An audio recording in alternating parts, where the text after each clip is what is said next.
The issues that we're facing now have such deep and complex roots, and we're not going to understand them alone. So what if we confronted our past as a social movement, where we're exchanging knowledge across geography, across generation, and we're always asking, how can we do it better together? That's the challenge that inspired the Humanities Action Lab.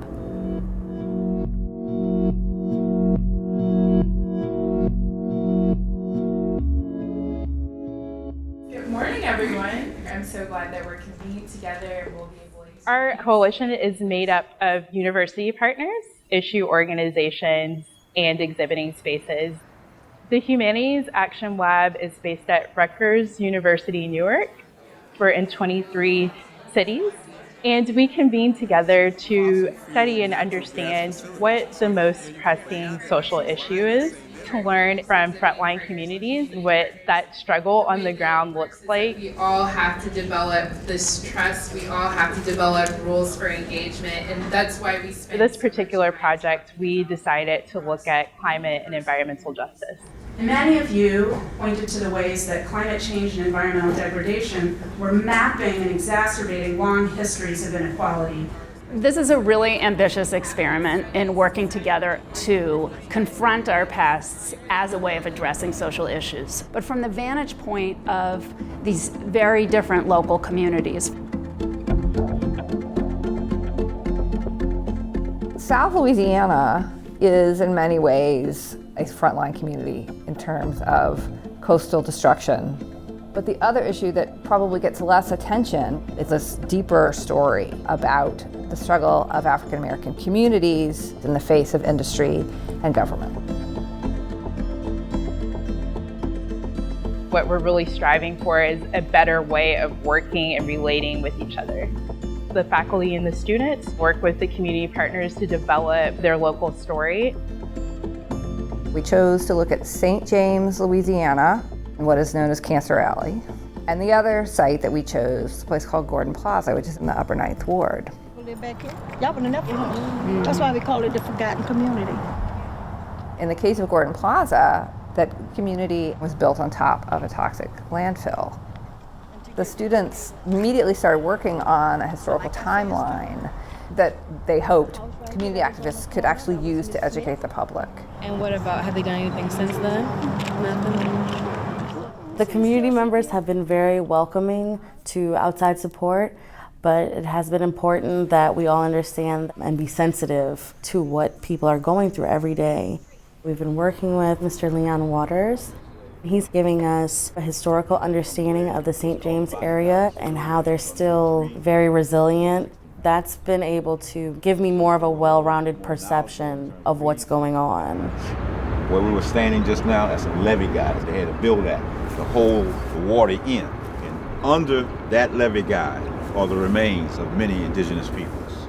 This partnership affords Hidden History the opportunity to collaborate with our future. The students here represent the best hope in the forward progression of society, because hopefully much that is incorrect or wrong in our educational system will get corrected. While we have so much data about climate change and environmental degradation, that data is not mobilizing people towards action. But what we do know that mobilizes people is stories. After Hurricane Maria, students in my classes were homeless. Their families had to leave the island. They're starving. And I thought about how empowering it would be for my students if I trained them to collect stories from people in Puerto Rico who have survived the hurricane and the aftermath. We have teams that are going out into 9 communities across Puerto Rico, gathering stories firsthand, and they are the ones who are sharing them. Yeah, come here. On the boxes right down there, there's a name on one of the boxes called Meals from the Heartland. Yeah. Our team focuses on what was there before Hurricane Maria and what's not there. Did you get a picture of the water? Of the water bottle? Yeah, that's the thing. We try to individualize the catastrophes by each person, by each family. And I think the photography showcased that better than any other way of writing. Porque entonces, como éramos el único negocio abierto, la gente hacía fila por todos lados.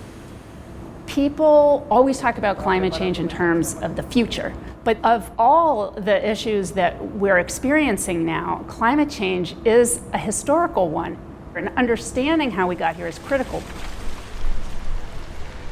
The Ironbound used to be Meadowlands, nature's buffer against like sea level rise and storms, but instead Newark is 90% concrete. If it's a 10-minute rain or a summer rain, our sewer system can't handle it and it actually backs up into the street.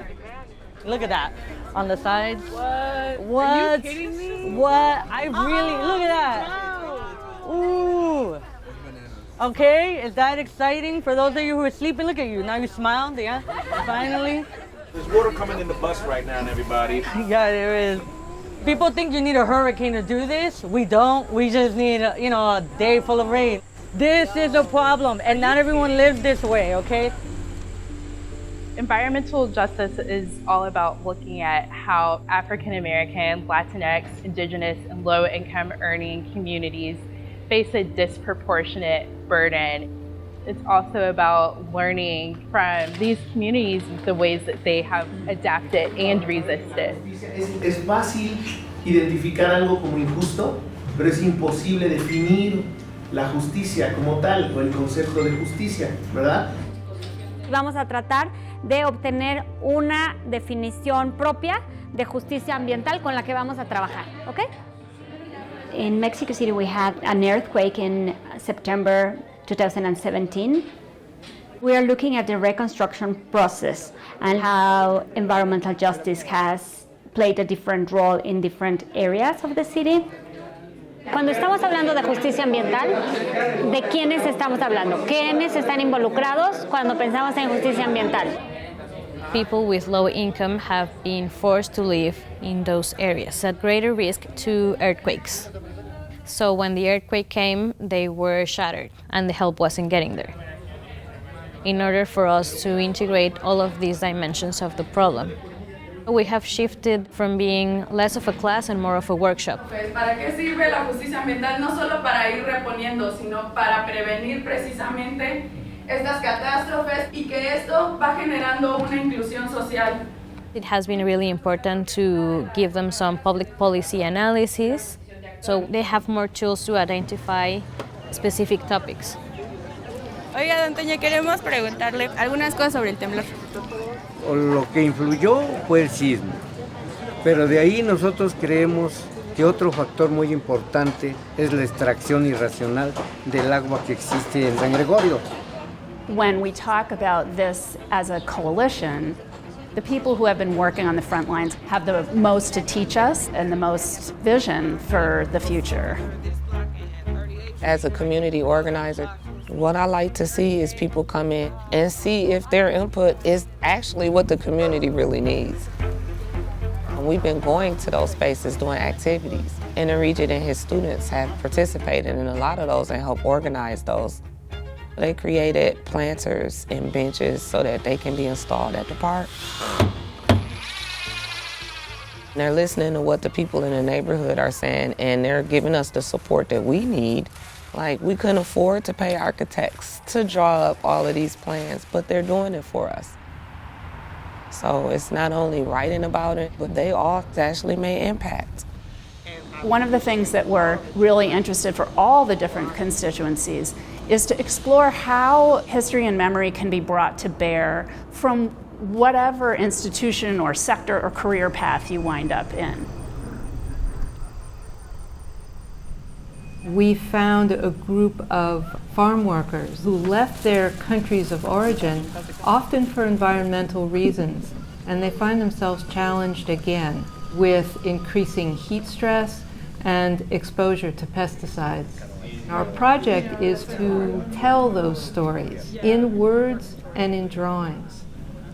I'm just trying to get a handle on the shape. Super interesting, yeah. How do you convey it? The way we have engaged with this particular issue is to get to know some of the clients of We Count. Trabajamos en varias áreas, derechos laborales, derechos migratorios. Mi trabajo con los estudiantes es buscar personas, identificar personas que puedan contar sus historias. It was really important that we got to collaborate with not only architecture students but literature students, because my literature classmates, they definitely had skills that I didn't have to, construct this story, and I had that skill of sketching that they didn't necessarily have, but at the end you get something like so unique. We all work together to produce a traveling exhibition that highlights all of the local stories. And then we also have a digital platform that has different types of media engaged. You put those up and this. One of the challenges of the exhibition is the logistics that we want to address and need to address are huge. If you were going to knock something out because it looked too crowded, what would you knock out? I think maybe the plane. The plane, yeah. Our local story focuses on the movement of goods and the impact of that on the land and landscape.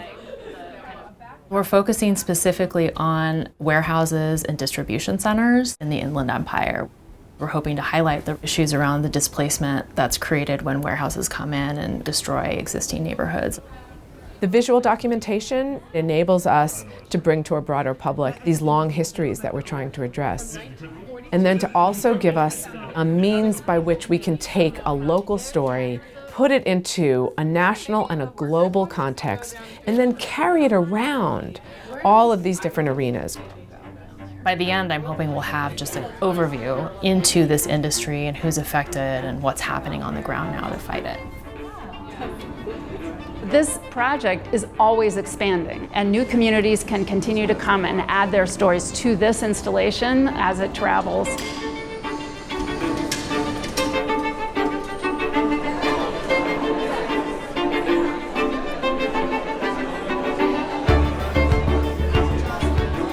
I hope that visitors see themselves in the stories that are presented, and then they feel empowered to look within their own community and figure out how they can rally for a change.